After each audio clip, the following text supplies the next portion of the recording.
Hey guys, this is Mubarak of the In Penny Stock podcast. Hope you're doing well. Today I have an awesome guest with me. You're going to hear about him in a second. His name is Chris, and he is the founder of OptionsStrategiesInsider.com.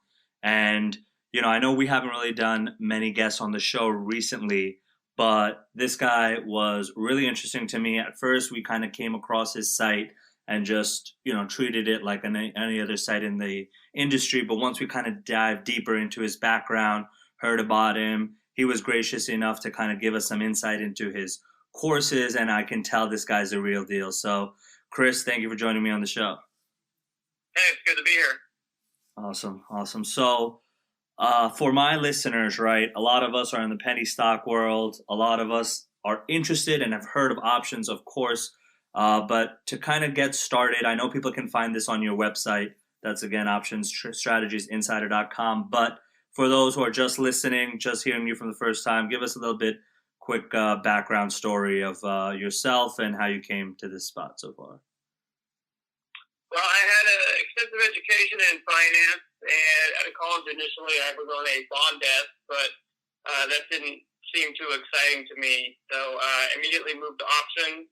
I became a market maker on the Pacific Stock Exchange, worked my way up to lead market maker for Goldman Sachs.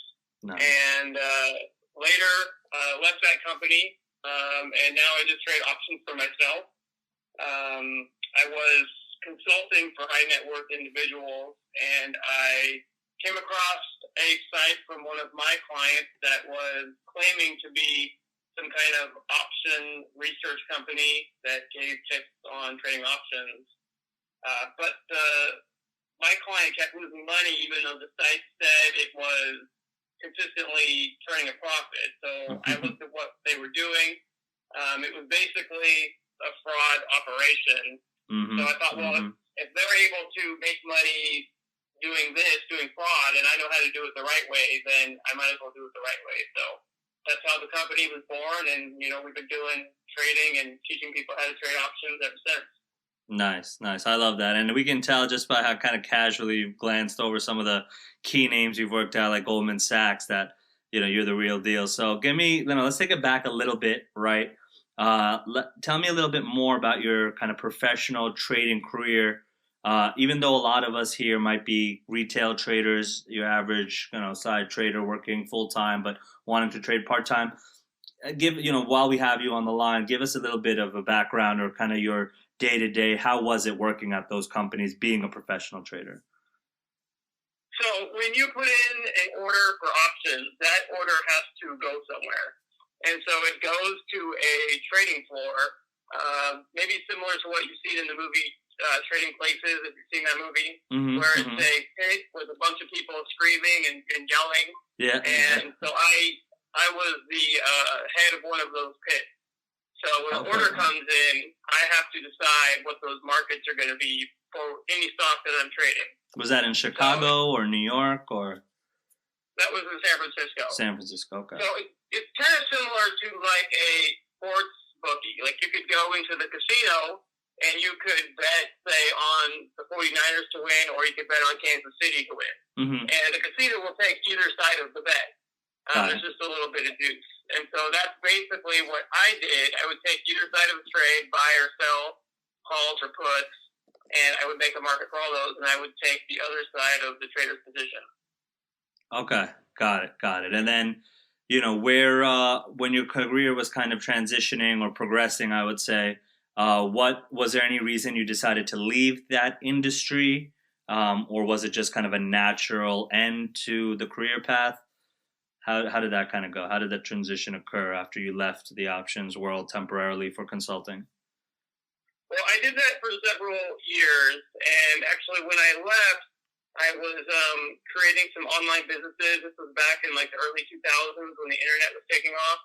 And I was starting to become pretty successful with some online businesses. I created a shopping cart, and nice. The products that people could do affiliate orders on their site, and they could process payments. Got it. And that started to take off. So there was a point when I had to decide if I wanted to keep doing the market making with Goldman Sachs, or if I wanted to leave and start my own business and continue on that path. And since the business was looking good, that's the way I went.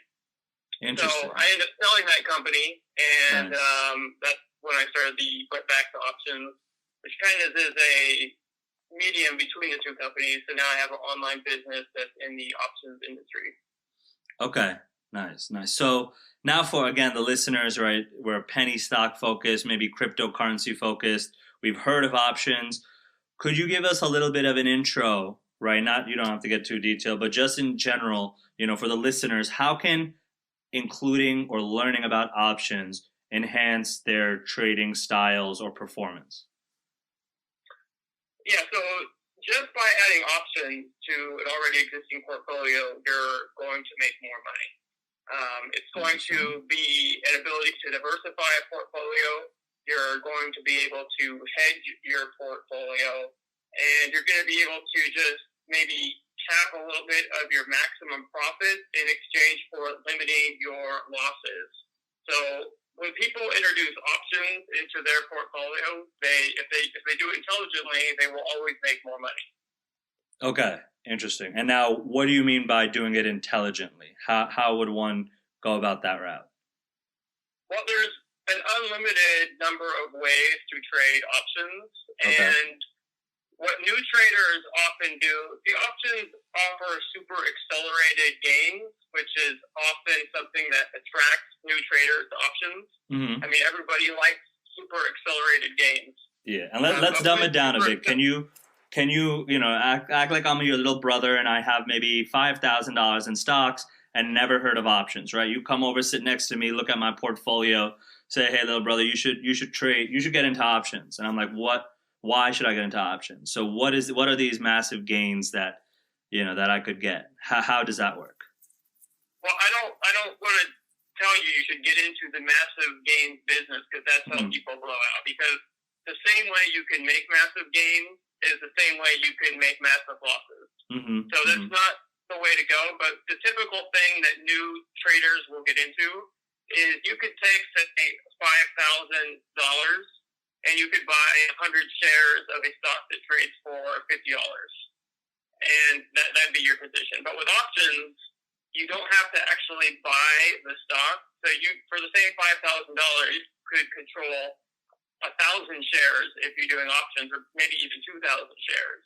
So interesting, if the and that's stock because increases in value, now you're controlling 2,000 shares of stock that are increasing in value versus just 100 shares. So you can see how you can get super accelerated profit. Okay, so that option is basically a contract or an ability for me to buy and sell a certain stock or 100 of a stock at a certain price point, right? Either a higher or lower price point, whether it's a call or a put. Correct. So, for example, if the stock is trading $50, you can take your $5,000 and buy 100 shares, or you could buy, say, 10 contracts of, say, a 55 strike price call, which means that if the stock trades over $55, you have the right to buy it for that price. So if it trades up to $60, now there's a $5 difference between 55 and 60. So you're going to make $5 times 1,000 shares you control. So you'll make $5,000. Now, because your initial investment to control those shares was only $5,000, now you have 100% return on your capital. Versus if you bought the stock, which was 100 shares at $50, you've only made $5 on that. So that's only a 10% return on capital. Wow. Okay. Interesting. I hope that makes sense. Yeah, and I wanna dive into that a little more so my audience understands more. So options is basically an add-on to trading or another potential way, and essentially you're not holding the asset, but you're holding the ability to trigger your option or your contract of those stocks. Does that so it sounds like it's a useful hedging tactic? Correct. So let me. I can give you another example. Sometimes when you're dealing with stocks, it might be a little bit confusing. So but you can have options on anything. Okay. Let's say you have an old car, and that old car is worth $20,000. And I come up to you and I say, "Hey, that's a great car. I would like to buy that car off you, but not now. How about I give you $1,000?"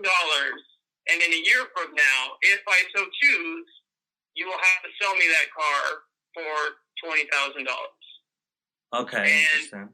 you might think, well, all right, maybe I'll do that. Mm-hmm. And so we make a deal. So I give you the $1,000. Now I have the option to buy that car from you within the next year. Now, if that car value drops to $15,000, I wouldn't buy the car because now it's only worth $15,000. I can go into the open market and buy that car for $15,000. So you would just be able to keep that $1,000 I gave you for free, and essentially that would hedge against the drop in value. So you would have a $5,000 loss in the car, but you've received a $1,000 premium, so your net loss would be $4,000. Yeah. And for me, that would be a better situation than if I bought the car from you a year earlier at $20,000. Because then I would have lost $5,000 on the value of the car. But because I only gave you $1,000 and the option to buy the car from you, I'm only losing $1,000. Interesting. So it sounds like the focus is, and just like in other kind of financial instruments, is trying to understand in what direction the underlying asset will be, in terms of increased price and decreased price, and then purchasing the option to execute on it to make a profit on the spread. Correct. Okay. I mean, it could go the other way as well too. Let's say I came back in a year and that car now had a value of $25,000. So I would definitely exercise the option, right? So I would buy the car from you for $20,000, and I could simultaneously sell it in the open market for $25,000. So I would make an instant $5,000 on that purchase. Now, of course, I paid you $1,000 premium a year earlier, so I would have lost $1,000 on that. But my net gain would have been the $5,000 minus the $1,000 I gave you earlier. So that'd be a 400% return. Okay, nice. Okay, so this sounds really interesting. So I'm hyped. My students are interested. Let's see now. Okay. I took a finance 101 class sometime in college. I heard about calls and puts. What do I need to do to get involved? Is it something that I already have access to? Is it free to play? Do I have to set up a new trading account? What steps should I take if I want to learn or start delving into options further? Well, the first thing you should do is go to optionstrategiesinsider.com and sign up to get your free account, because we offer free trading. So, free training. So you can come in and look at all of our training videos, and they're well done. And you can get a real good idea right away if options are right for you, and we'll teach you how to trade them the right way so you don't get stuck doing something irresponsible. Okay. But assuming the investment bank, we bank with TD Ameritrade, but there's plenty of other investment banks that allow you to trade options. Schwab, Fidelity, they all let you trade options, and all you have to do is sign up, fill out some paperwork, and they'll approve you. Okay, and now I'm going to ask you some FAQs that I know everyone's thinking right now. So first, or the questions I get all the time too. So first of all, is there any amount of money initially I need to get started to open up this account or to do my first options trade? So most of us in banks require you to have at least $2,000 to start. But I would recommend 5,000 or 10,000 be even better. Okay, got it. And so in the penny stock world, it's usually something similar. But what I recommend is that students, while they're saving up, they also can start virtual trading because there's some simulators online. Is there anything like that in the options world? Yeah, so you're talking about like paper trading where you can trade like virtual money? Exactly. Yeah, so with TD Ameritrade, they have their Thinkorswim software. So they have an option to either log in with your real cash money account, or you can log in with a paper trading account. And I think they start you off with paper trading with about $100,000 of fake money. So you can make trades, and it keeps track of all of that for you. Okay, nice. And then, is this something that you need to be in front of the screen 9 to 5? Is it like the stock market where the market closes? Is it like cryptocurrency where it's 24/7? How do options work? During market hours, depending on your trading style, there's an unlimited amount of different trading styles with options. Now, there's some styles where you just have to monitor it maybe a half hour or to an hour each day and do your trades and get your positions organized. And then there's other trading styles where you need constant attention. So it's really just whichever trading style speaks to you and which one you want to attack. Okay, interesting. And what you know, based on the students that have gone that you've been able to coach, that you've worked with, that have gone through your program, what are some personality traits or motivational traits you've found for the students that succeed, right? So like what type of build or character personality do you feel that the people who succeed tend to have? What traits? Well, you have to enjoy trading, right? There's some people who don't actually like managing their own portfolio, managing their own money, and they don't really enjoy it. They're not into it. So first of all, you would definitely need to like it because it's fun making money, and when you're in control of it yourself, there's a bit of respect that other people think. And I think that when people manage and monitor their own portfolios, there's a bit of respect there. Mm-hmm. So you have to be someone who wants to take control. You have to like doing it, have fun, and I think that just get out there and try it and see if it works for you. Mm-hmm. Mm-hmm. And now, say I want to start even your program, right? What's kind of the usual timeline of information gathering or trading strategy, studying? How long or how many hours do you think I need to put before I can think about executing my first trade? Do you know what I'm saying? Well, that's a tough question. So, I mean, once you go through our training, which is totally free, you can go out and try to execute your own trades and manage your own portfolio. We also have upgraded paid membership where we put out research reports that say why a particular stock is going to do what we think it's going to do. And our reports are usually about 1,000 words and with graphs and everything like that. Now, for us to prepare those, we spend a lot of time on that. So, Mm-hmm. we'll be at it all day, analyzing things for weeks on end sometimes. So our paid members get all that research, and you can just track our trades, which, we usually average about 90% win rate per year. Okay. If you're going to do all your own research, it's hard to say. It's really how much you want to put into it. But I mean, I would put in at least an hour or two with each trade, and if not more. Okay. Understood. Understood. So, say something like, let's talk about. Have you seen kind of what Tesla's been doing in the last, month or so? Is that Yeah, just especially in the last couple of days. I mean, it's gone parabolic. Yeah. So is that something where I could have? I mean, that's a crazy, new thing that rarely happens, right? Especially for a company like Tesla. Uh, but where do you think that options would play into that? Is that something where people could have profited more from that, or is that something that you wouldn't want to trade something that parabolic or that volatile? Because there's an always with option contracts, there's always an underlying asset, right? Either a stock or whatever. What type of stocks, or is it blue chips you only target, or what do you target for your options trading? We target everything. Now, I wouldn't recommend trading something as volatile as Tesla. Mm-hmm. I mean, theoretically, if you would have bought at the money call options 2 days ago in Tesla, say if you put $10,000 into it, with how parabolic Tesla has gone, you could have made $300,000 just a $10,000 investment. But those are few and far between, and that's not something you'd really want to get into because you're going to lose like 99% of those. So what we try to look for is situations that have a volatility of about 20%. And what we're really trying to do is sell premium.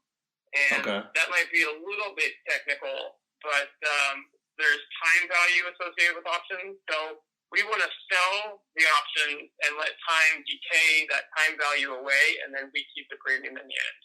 And that might be a little difficult to understand because there's kind of a lot that goes into it, which we explain in our course. But that's essentially the strategies we use behind our trading.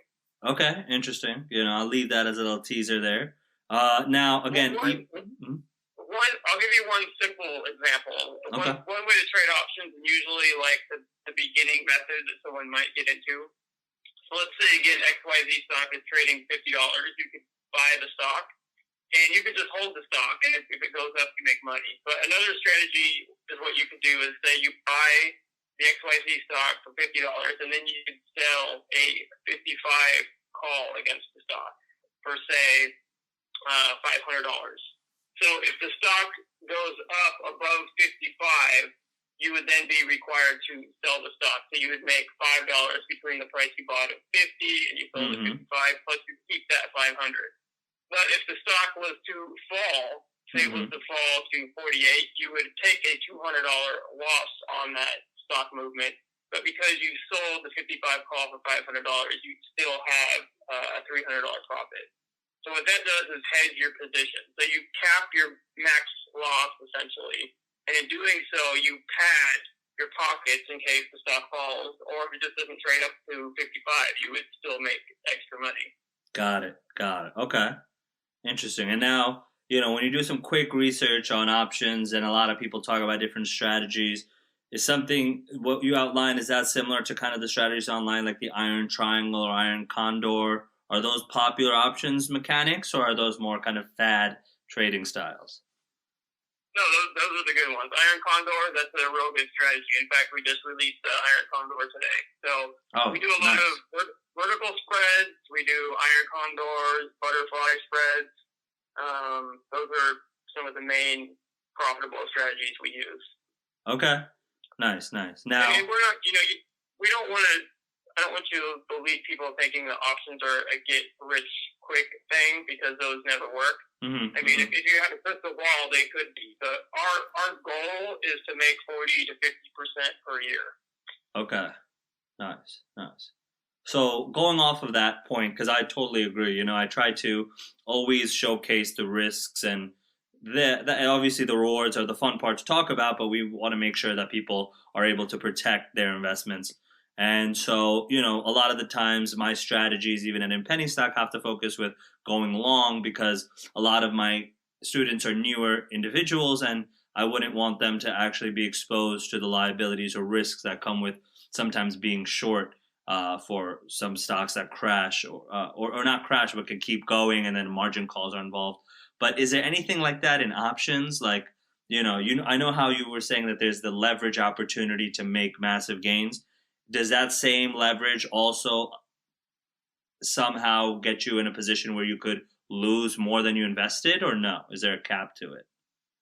Oh yeah, absolutely. There's absolutely a way you could lose more than you invested. So could you explain that and how we could avoid that? Like, can you give me an example of how that could happen?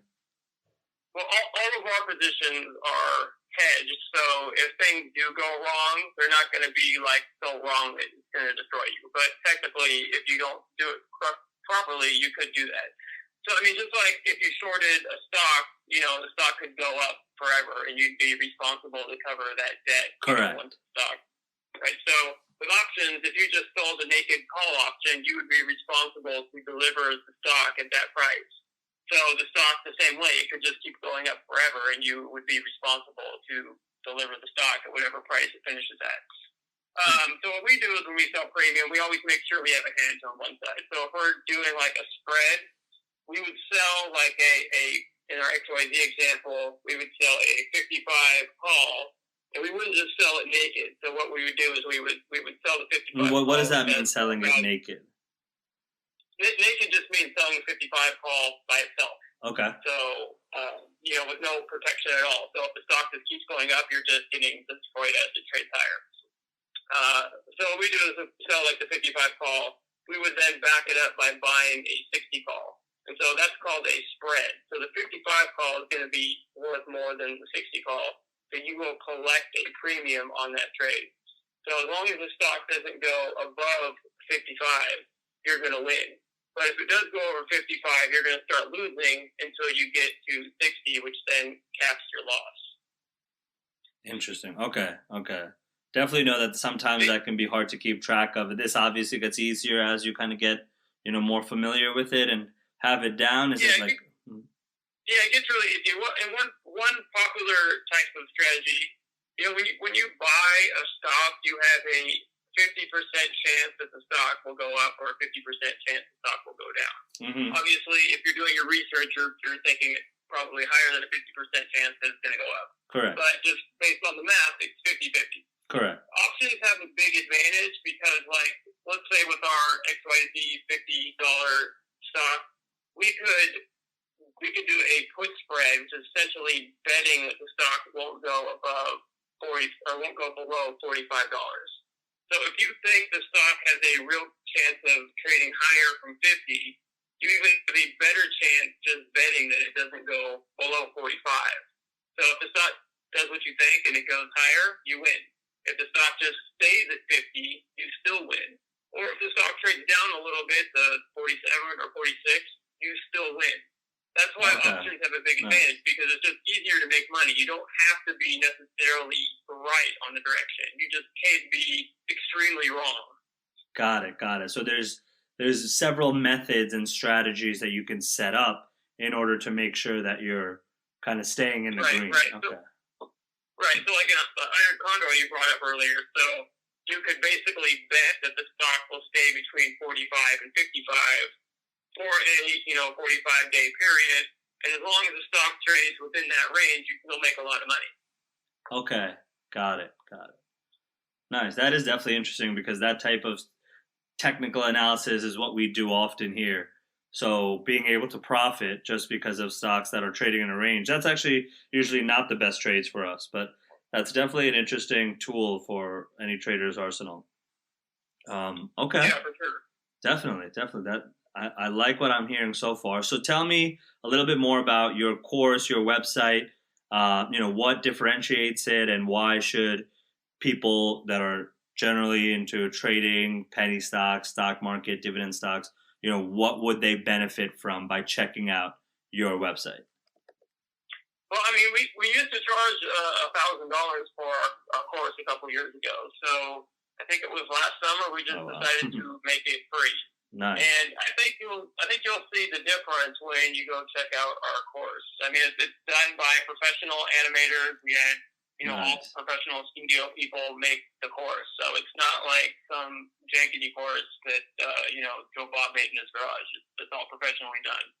And it makes it real clear on how options work and what we're actually trying to do. So we have the beginning, intermediate, and advanced course, which gets into more advanced trades that have multiple option legs and why they're going to generate profits. Nice. Okay, that's interesting. I was just pulling it up. Okay, so I guess this is pretty good. I wanted to make sure that we were able to cover the question that I had on my list. Is there any other kind of final things that you would want to mention to people who are interested in options? And finally, also let us know kind of how we can find you. So just go to optionsstrategiesinsider.com to find me. We have a forum there, so if you're a member, you can go ahead and post on the forum, and I'm happy to answer your questions. We also have a chat on the website, so feel free to open up a chat box, and you'll chat with either me or one of our other members. Awesome. So yeah, I'm definitely going to put those links in the podcast description and show notes below. And finally, some last parting advice, if students are going to go hop onto the site, any kind of motivation or any kind of things that they should look out for when they're checking it out? Yeah, so if you're going to start trading options, I highly recommend that you have a coach, at least in the beginning. Don't just run out there and try to trade on your own, at least right away. A lot of option traders do that, and what they do is they buy out of the money call options. That's the typical go-to strategy for new traders. And at the beginning, that seems like the way to go, because you have limited risk. You can only lose a certain amount, and you have unlimited gain potential. And so that is what attracts new traders initially. But what happens is they just lose trade after trade after trade after trade, and then they think option trading doesn't work. It does work. They were just doing the wrong strategy. The better strategy is selling options, at least selling premium, that's hedged, so you have limited risk if things do go sideways. And what you want to do is make small wins again and again and again and again and again. And those small wins add up big over time. Great. Yeah, that consistency is exactly what we kind of look for here as well. All right. That's how the educated and smart option traders trade. So that is how you want to get into it right away. You want to learn the right way from the beginning. Nice, fantastic. I like how you threw that in there.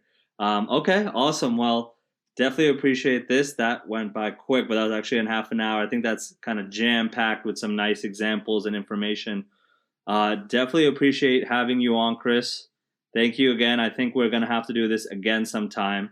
And again, for all you guys listening, if you're interested, you can check out the website on the show notes and link below, optionstrategiesinsider.com. And yeah, Chris, thanks again for coming on. Hey, thanks for having me. It was real good talking to you, and I had a good time. Definitely. Take care.